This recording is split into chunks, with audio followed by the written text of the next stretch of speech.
Hello everybody, my name is Necroxis, and I'm just branching out and doing random new things on the channel, so I wanted to give my thoughts and review on Stranger Things Season 3, which I have finally finished binging. I was recapping myself by rewatching the first two seasons, so when it first came out on the 4th of July, I didn't start it yet, but 2 days ago I started it, and I kind of just binged my whole way through it. And I think in general, without spoiling yet, I think it was pretty good. I think the first season is still probably the best, but I would say this is probably my second favorite, and I would say season 2 is probably third, so it would go 1, 3, 2 for me in terms of seasons. I don't think season 2 is bad at all. I actually like it a lot more than a lot of other people. Even the episode with Callie, which is very out of place, and that's my problem with it. The episode itself with her and 11 isn't bad as a standalone episode. It just doesn't flow at all with season 2, so that's kind of why I docked it points. But I like the rest of season 2, and I like that episode. Just together, I wasn't a huge fan. Yeah, so that's basically why 2 is last on my list. But I think this season captures a lot of why season 1 is good, and also has a better budget. But also with a better and bigger budget and more hype behind it, the plot kind of gets slogged down a little bit in certain places. Again, we're not in spoilers yet, but I think the villain, there's too many villains. There's too many villains this season, and I feel like the story would have been serviced better if one entire section of the villain, the multiple villains, was just removed because it wasn't needed. There were also some characters like Nancy and Jonathan, which I felt like got really the short end of the stick, because I liked them a lot in season 1 and 2, and they seemed kind of like just wasting time in season 3, and really didn't serve a purpose, to be honest, because there's so many characters. They usually do a very good job at giving each character something to do, but I feel like Nancy and Jonathan kind of just were wasting time, and then once they got to the last 2 episodes, they kind of just glommed on to what all the other characters were doing, which is a bummer, because I like both of them, like I said. So, yeah, that's basically all I can talk about without spoiling it. There's some interesting diversity things going on in Stranger Things that I'm both a fan of in one respect and not a fan of in another respect. You'll understand when I explain it more in the spoilers, but gay people existed in the 80s. To surprise everybody, they did. So it's nice to see that reflected in the show in one respect. So, alright, so that's my non-spoiler review. It was good, but the plot got bogged down in some places, but I still would recommend watching it. Of course, if you watch the first 2 seasons, why not? Supposedly there's only 1 season left, so, I mean, come on, it's a 4-season show that has less than 10 episodes per season, so why not? It's a good binge show. Alright, so let's get into specifics. So, spoiler warning, I'll be talking about the entire season, so in case you haven't watched it yet, go watch it and then come back and let me hear your thoughts about it. But talking about the plot and too many villains, I feel like the Russian plot was completely unnecessary. I would rather have just had the Mind Flayer as the villain, and the Mind Flayer isn't even really the villain itself. It's strange because they set up the Mind Flayer in the Upside Down as the Season 3 villain back in Season 2. But in Season 3, instead, the Mind Flayer, I guess, is still the villain, but it's the remnants of the Mind Flayer from our world that got trapped here when it came out of Will. So part of me kind of wishes it was just like the Mind Flayer of the Upside Down at its strongest, and maybe that'll be what Season 4 is. But I feel like the Russian plot could have been completely removed. I feel like the Russians were an interesting and funny joke in the plot when other seasons they'd reference like, oh, we have to figure out the Upside Down because maybe the Russians are going to figure it out, because this was in the height of like the Cold War scare, the tail end of that, of the Red Scare, and it was kind of funny because it was a joke, because it was absurd. It's like, why would the Russians be looking into this alternate dimension crazy nonsense? And I guess you could say yes, of course they would be, but I don't really need that in my Stranger Things. So the entire plot of just the Russians, and somehow they built a ridiculously large and complicated facility underneath Hawkins in the 3 years since this has happened, because each season has been like I believe it's 84, 85, and 86, or 85, 86, and 87. But there's only like 3 years from season 1 to now. So within a 3-year span, they somehow bought all the land in Hawkins and built a gigantic facility underneath the mall in less than 3 years after we discover the Upside Down through 11 in season 1. Unless their implication was the Russians were working on it before we were, but that really wasn't spelled out, and I don't really...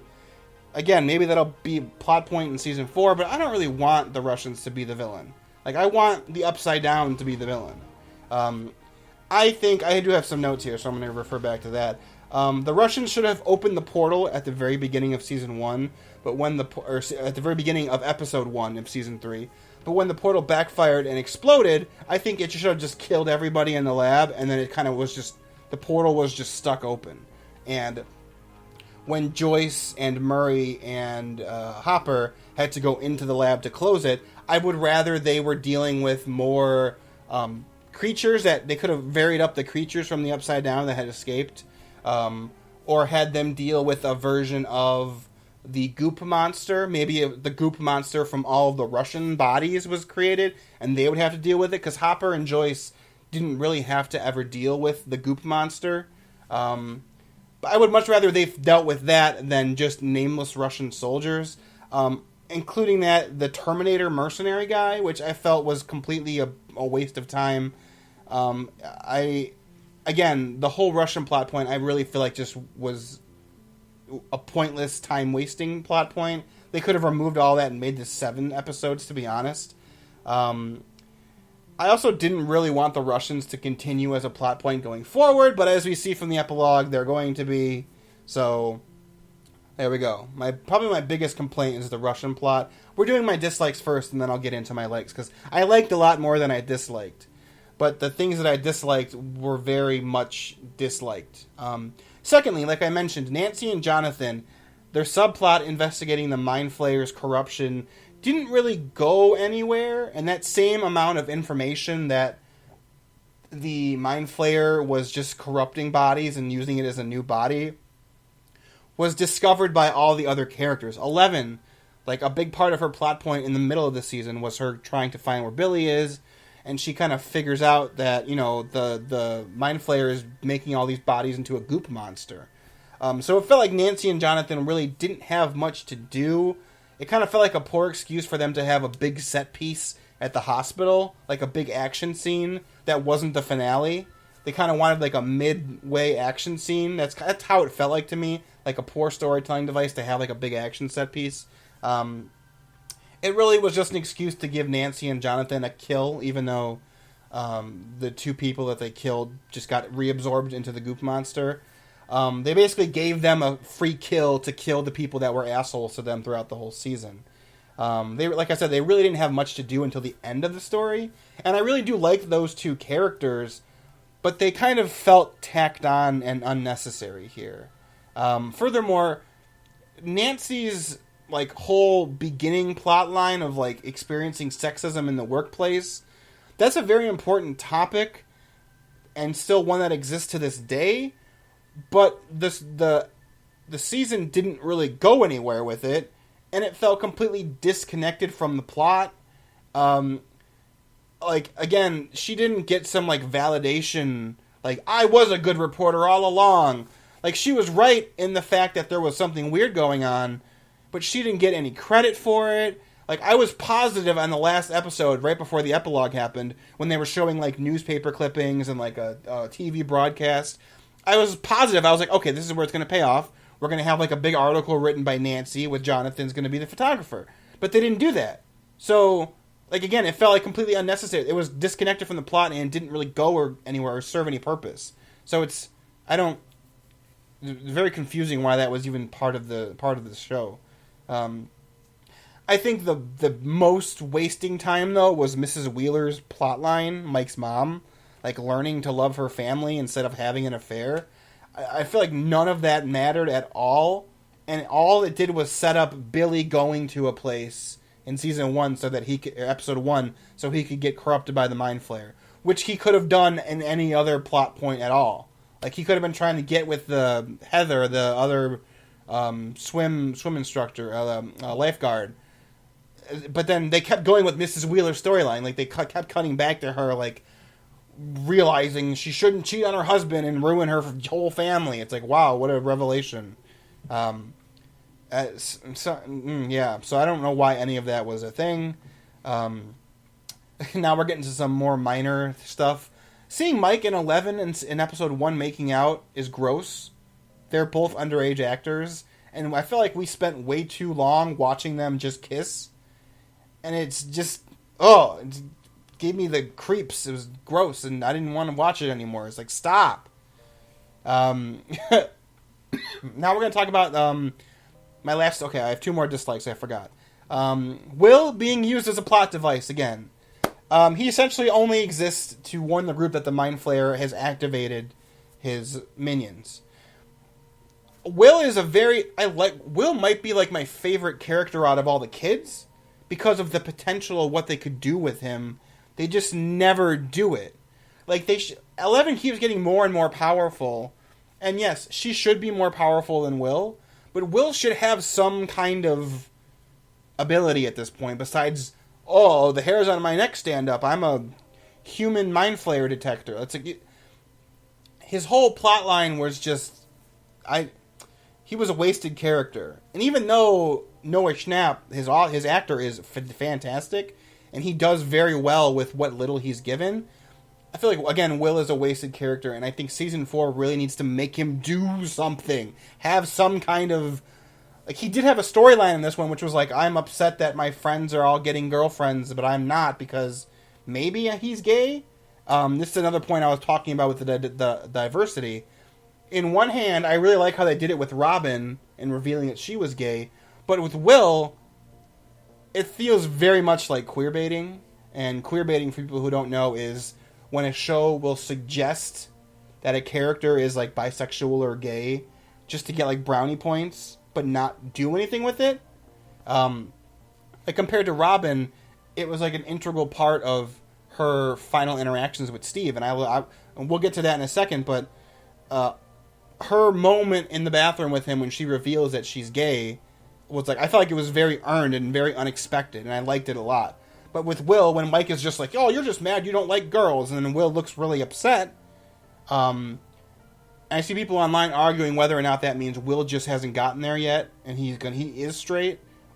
I really think they're suggesting he's gay, and I really feel like like I said on Twitter, if they're going to go that route, they either need to make that a part of his character or not include it, because so much of this season was just wasted. I felt like on heterosexual couples like being romantic with each other, whether it's Will and 11 or Lucas and Max or Joyce and Hopper, or Jonathan and Nancy. There was so much focus placed on heterosexual relationships that if you bring up a fact that, one of the kids is gay, I'm not saying you need to like give him a boyfriend and they need to be making out on screen, but that needs to like be a plot point, or don't include it. Like, I'm not saying it needs to be one, but if you're going to make it one, make it part of the story, or just don't. Like, kids don't all get interested in the opposite sex or whoever they're attracted to at the same level. So if they just didn't include it and they were just and Will was just upset because he just wasn't there yet, like, that's totally fine. But they introduced like this little hint that maybe he's gay and they didn't go anywhere with it, so it bummed me out. And finally, at the very end, when Joyce moves her family out, I didn't like that because she kind of is fucking over everybody else, like all her kids. Jonathan's moving away from Nancy, Will is moving away from all his friends, and they didn't really focus on this in the epilogue, but if you watch Will at the end when they're all saying goodbye, he's like devastated. He's like crying bitter, sad tears as he's hugging everyone goodbye. And then 11 is moving away from Mike, and it feels like, because she's traumatized over Hopper and Bob, she's like fucking over the rest of her family and moving them far away from everyone that they know and love. That's probably like the only thing I've never liked that Joyce has done, because I really like Joyce as a character. But I guess you could argue like, we need to get out of Hawkins because bad things keep happening to Will and 11, but I don't know. I don't know if I would buy that argument so much as Joyce is just still traumatized herself because they made that a plot point. I just wasn't a big fan of that. And I can say, Will, if this was like realistic, real life, and they moved away like far, because they're talking about only seeing each other like on major holidays, so it's not like they just moved an hour away. It seems like they're moving. I don't remember if they said exactly what they were moving. I think maybe they did and I missed it, but it's far. So Will is going to lose all his friends. I mean, as someone who, going from 8th grade to high school, I moved away, and I only moved an hour away. I lost all of my friends but like one. And I was very much like Will in the fact that I wasn't super popular, but I had like a really core group of like 5 friends. And pretty much only 2 of them even bothered to try to keep in contact with me. And then even among those 2, one of them I really don't talk to anymore. I still talk to one really like a lot. He's my really good friend that I stood up in his wedding. But everyone else I kind of just lost all my friends. And I feel like seeing the relationship between all of the kids, that's kind of how I feel like for Will. And I hope that they explore that. And they explore more of the fact that Mike and Lucas and Dustin are kind of assholes. I guess Dustin really had an excuse because he was trapped with Steve and Robin and Erica for a long time, but holy shit, Lucas and Mike are not good friends. And just having like their little reconciliation at the very end doesn't make them better people. I mean, they kind of ignored the fact that Dustin was missing. I was like totally on Will's side in that argument where he was like, Dustin's gone and you don't even care because you're upset that you can't make out with your girlfriend anymore. I was like, yeah, he's right. You guys are terrible. So, if this was realistic, Will would just, like, lose all his friends. Maybe Mike would be the only one to keep in contact with him still, but I think primarily because Eleven's now living with them and he wants his girlfriend to still be with him. So, I don't know. So, those are some of my nitpicks. Let's get to my likes. Billy. I like Billy a lot as a villain. A lot more than I thought I would, because I didn't hate him in Season 2, but I was kind of like, I was apathetic to his character. I was kind of not sure why it was there. And after watching Season 2 and reading interviews, they basically said that there was a lot more they wanted to do with Billy in Season 2, but they didn't get to it. They cut all of it out. Maybe that was this stuff, but I liked him a lot in this season. Him and Max's dynamics were great. Max's actor is just, she's great. Her scenes together with Billy, when Billy's stuck in the sauna, and then when Billy's dying, it's like, oh, that was like the most heartbreaking parts of the episode, besides Hopper's non-death death, because there's no way he's not dead. But yeah, Max's actor was just fantastic. And Max and Eleven being actual friends was long overdue. Something I really wanted to happen at the second half of, or at least at the very end of Season 2. Max and Eleven are probably my favorite combination of the kids together. I really like that they're just actual friends now, and I like how they spent so much time together in Season 3, and I hope that somehow that can keep going forward. Murray. Everything about Murray is fantastic. Murray was great in Season 2. Murray was great in Season 3. There was really nothing I could say to criticize him for. He's one of the best newer additions to the cast. Joyce and Hopper. At the very beginning, I was kind of upset that Hopper was being weirdly, obnoxiously antagonistic towards Joyce, and like he's really upset that she didn't want to date him, or at least was afraid to, and that felt kind of out of character to me. Like, yes, they had a relationship, but the fact that he was so aggressively pursuing her felt weird. Like, episode 1 really, I don't think is very good, and that's where most of these problems are coming from. But once they kind of settled into their groove of like we're the older Scooby Gang trying to figure out what's going on, and then going and solving the problem while the kids are dealing with the goop monster and other supernatural things, I think that they're they continue to remain one of the best duos in the show. Although I felt like Joyce could have had a bigger reaction to when she thought Hopper was dying. I mean, I feel like it wasn't... Winona Ryder is fantastic. I feel like, I don't know, the direction maybe just wasn't... Like, she had like a single tear fall. I felt like with how traumatized the show made us believe she was from Bob still, that she would have had a much bigger reaction to his death. Like, for example, when they both went back to Hawkins' lab, because Joyce was paranoid that maybe the researchers were back, and she had like the flashback of Bob being eaten by the Demogorgon dogs, I was convinced for a second that they were going to flash between the Season 2 scene where Bob's getting killed and then like Joyce envisioning a sequence where Hopper was getting killed, because obviously that's the reason why she didn't get together. She likes Hopper. It's very clear. They're obviously romantically there's tension there, but she was afraid of him dying like Bob did, so she pushed him away. So I was really hoping that they'd have like a scene like that where Joyce is like standing there like remembering Bob dying, and then Hopper's talking to her like in the background, and then she kind of has like a flash forward where she's envisioning Hopper getting killed, and I would have been like, oh, okay, well then obviously this is why Joyce is the way she is. They imply it, but I would have liked it to be a little bit more explicit. Noah Schnapp, like I said, Will's actor is fantastic. The scene with him destroying the fort in the rain was probably the best scene in the entire season, if maybe not the entire show. Like, I really, really believed his...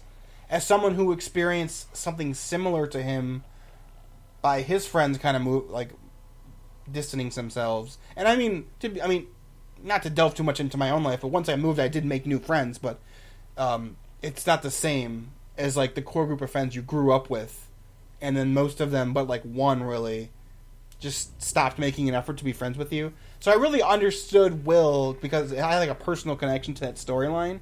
But even if I didn't, that was very, very good acting on his part, and another reason why they need to give Will more things to do, besides stand in the background and go, oh, my neck is tingly, the mind flayer's here. I don't know.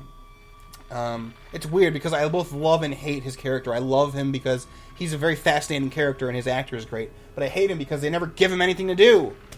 Jeez, come on, writers, get your shit together. Robin. Robin is a fantastic new character, and I think probably my favorite new character in either Season 2 or Season 3.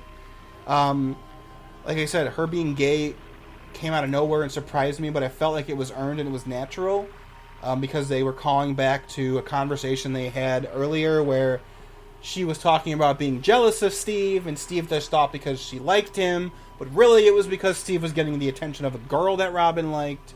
I just really loved it. I think they're a very comedic duo that works well. There's some comedy in Stranger Things that I feel like doesn't work super well. Not a lot in Season 3, but sometimes that there is. Like the episode with Callie in Season 2, there was a lot of humorous attempts with all of the other parts of Callie's gang that I was like, this is stupid. But Robin and Steve's comedy moments were great. I love that they got... That was the only part of the Russian plot that I thought was funny, was when they got caught and they were basically being tortured. I think whereas Dustin and Steve were my favorite duo last season, I think Steve and Robin are my favorite duo this season. Joyce adopting Eleven was great. Probably my favorite scene from Season 1 was when Eleven was in the gym in the tub trying to find Will, and she was freaking out. And Winona Ryder, because Joyce is a good mom, actually, she was able to like calm her down and make sure she wasn't having a panic attack. And so it really made sense where when Hopper's supposedly dead, that she would adopt Eleven, because there's really nobody else. There's no way Eleven's gonna go live with Mike and they're just fucking making out and doing it every day. Like, that's obviously not what was gonna happen. So I like that Joyce adopted her and that she's living with her.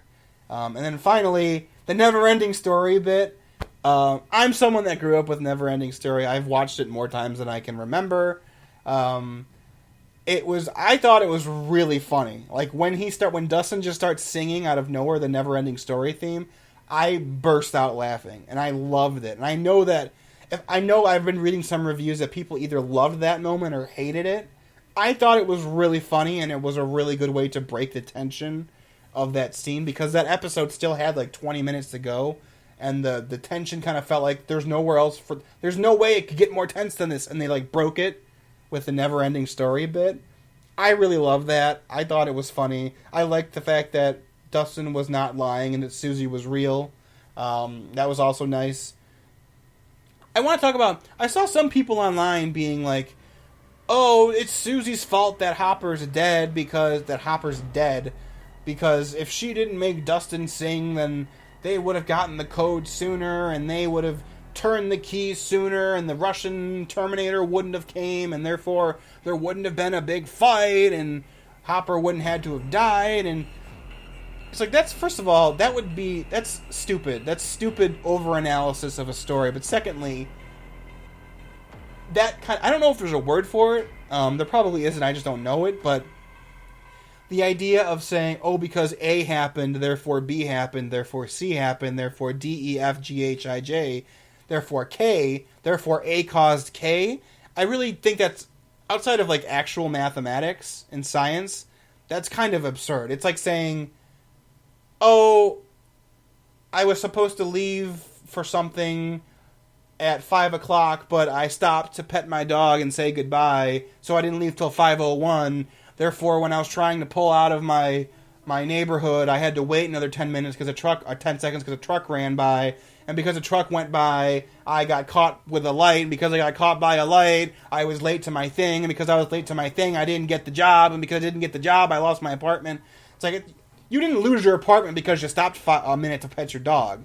And people do that because I do that. I struggle to not do that. But there are a lot of times where I'm like, shit, I did it today, actually, when I was going shopping. And it made me think, like, oh, I got to make sure to make this video because I want to talk about this. When people say, like, oh, I left 30 seconds too late, and because I did that, there's now, like, a bunch of cars, and I can't get out of my neighborhood as fast as I could, so therefore I'm getting caught by all the lights, and now I'm late to my thing, and now I'm not going to get a thing, and now I'm going to lose X, Y, and Z. Like, that actually happens to people, and people think like that, and it's flawed logic. Like, it's really what it is. Because even if you left on time, there's a million infinite other possibilities of things that could have happened to you on your way to either make you get there or not get there in time. So I just hated people saying, like, Susie caused Hopper's death. I'm like, that's such an absurd argument to make. Furthermore, there's no way Hopper's dead, so it doesn't even matter, really. So that was, basically it. I wanted to talk about the never-ending story thing was my last positive, but I wanted to rant about people's unfair criticism of Susie, who also didn't even know what was going on and probably thought Dustin was just bullshitting, because clearly they're into, like, fantasy stuff. So, alright, so now I have a couple of things that are not, like, really positive or negative, but just comments on the story as a whole. Using Heroes by Peter Gabriel at the end, I felt like it was very emotionally manipulative, and whereas the rest of the entire show, including the other 2 seasons, I feel like the music was used very well. Like when they call back to things like using Thriller from Michael Jackson, or when they use the Never-Ending Story, or some other songs that I Don't Mess with Jim, or whatever that song is called, that Hopper plays after he tells off Mike. It's always used very, very effectively. But I felt like putting Heroes by Peter Gabriel over them, like, packing their stuff and leaving, I felt was misplaced. Like, it was out of place and emotionally manipulative. And music can be emotionally manipulative in good ways and bad ways, and I think this was not in a good way. I feel like they didn't earn the emotionally manipulative outcome they were kind of going for. Yes, it was sad that Hopper's dead, but I think anyone who's paying attention to the cinematography really didn't think he was dead. Let's be clear. When they showed Joyce turning the things, and then, well, they cut to Hopper standing there and telling her to do it, and then she, like, has a tear and she turns them. When it cuts back to where the reactor is, Hopper's gone already. He's not standing there still before it explodes. So, I don't know if that was bad inference on the director's part by not having him there still, or more obviously it's that Hopper somehow got out, and he probably just jumped down to the first floor and ran after he saw Joyce begin to turn and, like, got captured by the Russians or something. Because when the Russians say the American at the very end of the epilogue in the mid-credits scene, they've been calling Hopper the American several times throughout the season. So obviously that's him. It's not going to be Brenner. I don't think it's Brenner at all. I think if Brenner is still around, I think Brenner's probably dead, but it was one more of those things in season 2 where they're like, is Brenner really alive? Kind of felt like a plot point, much like Kali and the rest of the kids, that they introduced but then decided they didn't really get good reception on, like, from fans, so they're kind of just cutting it. I don't know if Brenner is alive. If he is, I think maybe he got taken into the Upside Down or something, but it'd actually be pretty interesting if Brenner, like, got corrupted by, like, the main Mind Flayer in the Upside Down, and he was the villain of season 4. But whatever. I don't think it's him. I think it's very, very clearly going to be Hopper who's trapped by the Russians. And I think it makes sense why 11 or nobody else knows about it, because first of all, 11 lost her powers, which she's obviously going to get back. I mean, come on. 11 having none of her powers makes her like half of a character. Yes, they're making her more ingratiated with the other kids, like Max being her friend, but her having powers is like the core function of her character, so she's going to have them back. But I think it made sense why no one was looking for Hopper, because A, 11 lost her powers, and B, everyone thinks he's dead. So even if he was supposedly killed and 11 still had her powers, I think she would try to look for him. But the fact that she didn't, I think when she eventually gets them back, it'll be too long already, and she'll just assume that he's dead and not look for him. But, again, I'm trying to look at my list. Yeah, 11 will definitely regain her powers, otherwise she's half a character. There has to be some reason why Joyce, Jonathan, Will, and 11 go back to Hawkins. Otherwise, like, the story is set in Hawkins. And the directors have said this. The writers and the creators have said this. The story is about this middle America city of Hawkins. So, even though that 4 of the characters left, they're either going to come back, or all of the characters are not going to be in Hawkins, and Hawkins won't even be a location. Because they're definitely going to have to come back because of something. Because either of the portal that the Russians closed or tried to open, and it kind of even looked like it didn't close all the way at the end of Season 3, which is kind of why that doctor from Season 2, whose name I can't remember, looked so worried. And I'm glad they brought him back. I hope he has a bigger part in Season 4, because I liked that he was basically a good doctor. He wasn't an evil scientist like the Season 1 characters. I like that he wasn't, I guess he wasn't good, because he did threaten to kill Nancy and Jonathan if they were going to expose what was going on, but he was more morally gray than just evil. So I hope he comes back as another supporting character, because that would be cool. But yeah, they're definitely going to come back to Hawkins for something. I really hope that they explore this idea of Will being so far away from his friends and how he's probably just going to lose all of his friends and probably be alone, because they've made a point to say like he's a very reserved kid who's like not outgoing and doesn't go like on sports teams and stuff. Like even the club he was in, the audiovisual club, was just all his friends. That was it. So I hope that they really, now that they're going into high school, and I wish people, I think people might not have caught on to this, but Season 1 was like spring-ish times. Season 2 was in the fall with Halloween. Season 3 was in the summer. So Season 4 is going to be in the winter. Also because they referenced Thanksgiving and Christmas, I think Season 4 is going to be set in the winter. So the kids will be in high school now. If they weren't already. I think the Season 3 they were summer year of 8th grade. And I think Season 4 they're going to be freshmen. So especially, I'd like to see the characters in like a high school setting. Especially Will and 11. I guess they're going to have to be, I guess it could be more interesting to see Will and 11 become better friends, because they kind of have to, because they're both weird outcasts who have lost their connection with all of their other closer friends. So, I don't know, it'd be cool. So yeah, that was Season 3. I liked it a lot. Kind of, Season 1 compared to Season 3 kind of reminds me of like Banjo-Kazooie versus Banjo-Tooie, where Banjo-Kazooie was so perfect when they first, like, it was such a perfect attempt at your first try that they really couldn't have improved upon it. So when they made Banjo-Tooie, they kept all of the amazing things, but they kept trying to add more things on it. And the game is good, but it's just bloated. That's how I feel about Season 3. It has all of the good things of Season 1, but is a little bloated and could remove some more things. But other than that, I thought it was great. So, I don't know, that was it. I just want to do a little review because I really, it's weird, that sensation that I talked about in my Shadowbringers video where you're like, oh, something that I really liked is now over and I can't experience it again. And you kind of get like sad about it. You have like a little mini depression about it. I felt that much more about Shadowbringers, but I felt this a little bit about Stranger Things. Even though there's one more season, it's not going to be out for at least a year. So I was kind of like, I'm bummed out it's over, but I guess I could talk about it in a video. So I got all my thoughts out finally. And unlike Kingdom Hearts, where I made my video and I was still thinking about it afterwards, I think I'm I think I got everything out that I wanted to say about this season. So yeah, I really liked it.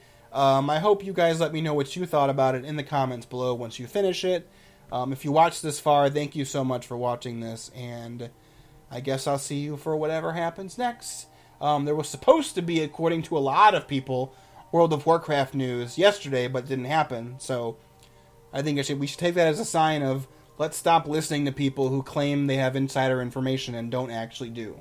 So I guess I'll see you for whatever comes next with either Warcraft or any other random thing I want to talk about. But because I kind of want to move the channel away from just talking about and reacting to Warcraft stuff and to do more general things like this. Or like reviewing Shadowbringers. So yeah, that's it. Thanks for watching, everyone. I'll see you guys next time. Stay awesome. Let me know your thoughts about all this in the comments below. But until then, you guys are great. And yeah, farewell.